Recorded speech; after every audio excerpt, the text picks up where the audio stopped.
We're going to start off today with a trip to Walmart to buy some essential things that you can find every day in your store. We're starting with castor oil, which is good for skin irritation and constipation. Back in the day, they used it to stimulate labor. Next, we move on to witch hazel. We got the generic brand because it's got less ingredients in it. It's good for so many things. The same with aloe vera. Both of them help with wound healing, sunburn. They help with the skin as well. We'll talk about them in videos to come. A little trip down an aisle. We're going to go a little further down now to the baking section, where we're going to look through all the many oils that we can use for our infusions, which are coming up in this video. There's so many choices, and it's so easy to make the wrong choice, but you just have to focus on organic products. That was what I leaned towards and what was helping me get the right product. So we started with avocado oil. Avocados are so great for the skin and will be perfect for lotions and oils. Here we have coconut oil, which I've talked about already a bunch. It's great for the skin. We're going to add this to lotions, balms, shampoos, and more. Then we found the sunflower oil. We're going to use the sunflower oil today, so you'll hear more about it. Sunflower oil is great for the skin. Last, I wanted to share this mural with you that I found today. Really cool piece of history. This was a tincture that was used in history in 1906 to 1908 to help women deal with their menses and hard labors. It was made from alcohol and natural herbal remedies. Here's a picture of what it looked like. I just thought you guys would like to see it. Hello everyone, I hope you're well, but if you're not, you've come to the right place. Today we're going to finish off the basics of herbal healing. The basics we're talking about now is how to make the herbal concoctions that we're going to make. And there's a couple different types, and that's what I want to focus on today. Not so much on actual herbs that are going to heal you today, but how to get them infused into oils, into lotions, into teas. How do we do that? So hopefully you can see my workstation fairly well. I know it's a little bit choppy today, but let me just show you the things that we have. We're going to start off with our basic bowl for mixing some of the dry herbs. We're also going to need a mason jar, and we're going to need some other things, and I'll go through that as we go along. The first thing I want to show you is something to use to make a salve or infused oils. So this is pretty simple, but it's kind of a process that takes a little bit of time. In order to infuse an oil, we have to put the herbs into the jar, add the oil, and then it has to sit for a good long while. Remember? Okay, so the first thing I'm going to make today is a salve. Now, we can't do the entire salve today on the video because there are some things that A, I'm missing, but B, you have to go through a process. So one of the first things we need to do is infuse the oil with the herbs that we want it to be in, okay? So we're gonna start with lavender and rose today. I want this to be a salve that's good for the skin, and this could even be turned into a lotion down the road too. I haven't decided fully what I want to do, but either way, this will help get the process done. So what we want to do is use the lavender and the rose. We're going to infuse it. So we're going to put a whole bunch into the jar.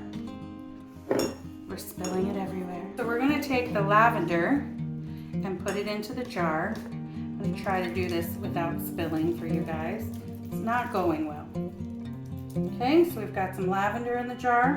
I'm also going to then take some rose. Now this is a mixture of petals and buds, which is perfectly fine. I'm going to put some rose in the jar. Now because we're making a salve, it doesn't have to be completely full in the jar. The key to this is making sure that you get equal parts of herb to oil. So the oil is going to cover the top, but it will be pretty much equal parts. I'm going to add just a little bit more lavender on top. And here's what we're going to do. We're going to use sunflower oil today. Now, you can use many different types of oil. We can use avocado oil, we can use coconut oil, sunflower oil, olive oil. Now, Coconut oil is the one that I really would like to infuse into this, and I will do a second jar of that because coconut oil is nourishing for the skin. However, sunflower oil is also nourishing for the skin, and I wanted to show you things that were readily available in the grocery store. The first part of the video, you'll see that I went to Walmart and took you through to find some of these oils that you can find readily available in the grocery store. So we have our herbs inside the jar. We are now literally just going to pour the oil on top. And we're going to make sure that it covers the herbs. We're not going to press it down. We're just going to make sure all the herbs are covered, okay? So just a little bit more here. Now, here comes the hard work of this concoction. And this is the part where you have to think about what you're using it for, why you're using it, and where it's gonna go. So in the apothecary cabinet downstairs, I have an empty cabinet that is just a dark cabinet. I'm going to seal this up. On the top of the jar, I'm going to write down what it is. So I'm gonna put lavender and rose. I'm gonna put today's date, which is 7/28. And I'm gonna put it in that cabinet. This has to sit for 4 to 6 weeks in order to do its job. After 4 to 6 weeks, I'm gonna go ahead and filter out all of the herbs, and we'll be left with a dark oil.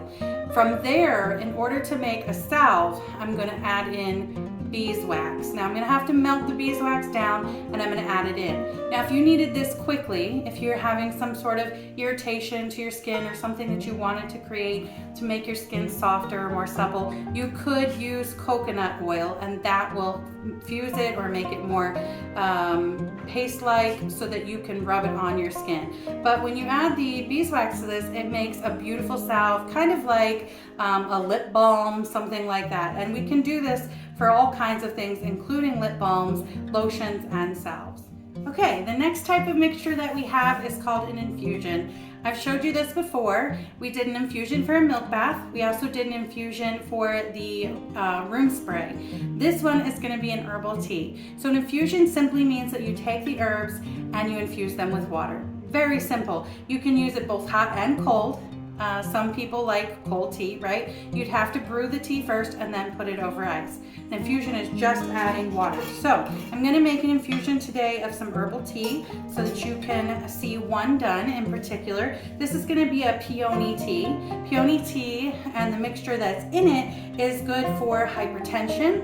It's also good for chest pain and muscle spasms. So if you're having problems with, say, Charlie horses, this might be something that would help you. So what we're going to do is add 1 cup of peony leaves. Now my peonies here are the buds, so I'm going to go ahead and take out the leaves, and I'm going to crush it into the bowl like so. So we're making 1 cup of peony leaves. Hopefully you can see some of this. These smell so good. So I'm going to do this 1 cup of peony petals or leaves. These are the petals. Okay, and I'm going to do 1/2 cup of rose. Look how beautiful this is. 1/2 cup of rose. Make sure that you crush it up really well so that you're getting its full benefit, probably about 1/2 cup. I do a lot of things just by sight because I don't really like to measure things out. So we're also going to do 1/2 cup of jasmine buds. And we're going to do 2 tablespoons of cardamom. So in the recipe, it calls for cardamom pods. However, I don't have that and I wasn't able to find it. So I'm going to add in some just plain old cardamom. And truthfully, if you're going to grind this up, that's what it would end up looking like anyways. So I'm going to go ahead and mix it together really well, grind it a little bit so that it's all infused together. Now, this is kind of a big batch of this, so you would want to make a smaller batch for your own cup of tea. This here will probably make many, many cups of tea. But basically what you're going to do is add these ingredients together. Then you're going to get a tea bag. These are disposable tea bags. Fill your tea bag with 2 teaspoons. That's all you need, 2 teaspoons of this, and drink it. Now, if you want these teas to have regular health benefits for you, then you have to use them regularly. If you're trying to fight, say, chest pains, and you've already been to the doctor, because let's face it, this is not going to stop a heart attack, but if you're having chest pains on a regular basis for a different reason, and you're looking to get rid of them or deal with them, this would be a good tea to handle that for you. You would need to do it on a regular basis in order to see the benefit from it. So I would say daily, or maybe a couple times a week, would help you to feel better in that area. The same thing is true with high blood pressure. In order for these things to take effect, it's something you have to consistently work with. All right. One of the last ones I want to talk to you about is called a decoction. A decoction is much like an infusion, only it's made for the harder items like stems, like our sunflower stem, rocks, and bark. With that, it's the same exact thing. Add water, cook it down, and you'll have a decoction. Those ones usually are not ones that you typically drink. They have very earthy flavors to them. You can, but most of the time when you're making a decoction, it's in order to infuse the water so that you can use it for something else. So the last one, which I don't have to show you today because I'm not quite ready to create one yet, is a tincture. A tincture is an herb infused. It would be just like our oil infusion. It's an herb infused concoction, only instead of oil, we're going to use alcohol. Most people use ethyl alcohol, which is available through the market. Other people use vodka. Most of these tinctures or concoctions are medicinal purposes, which means that you're only going to take small amounts of it. So you would get a bottle maybe about this big with an eye drop, and it would be like a cough syrup. So we would infuse elderberry with vodka, and we'd have a cold medicine syrup. So we will be making some of those at some point, but not today. I wanted you to have the basics of what it is. So we have infusions, which are with water and are made with the herbs, the dry herbs. Decoctions, which are made with harder things like stems and barks. We also have the salves, the oils. This will be essential oils and salves and lotions down the road. These steep for 4 to 6 weeks. This 10 to 15 minutes.